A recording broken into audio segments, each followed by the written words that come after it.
កុលាបបាត់ដំបងបាត់ដំបងចងចិត្តរៀមរាកាកុលាបនេះតើវា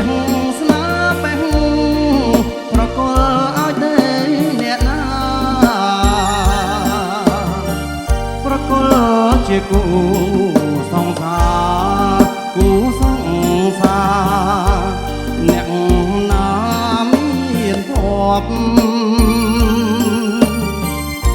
ខ្ញុំខំសងព្រែក្រែងបានជាគូគប់រូបពាក្យសាសងរៀមបងធ្លាប់រៀមបងធ្លាប់តាំងតែពីនៅក្មេងវ័យ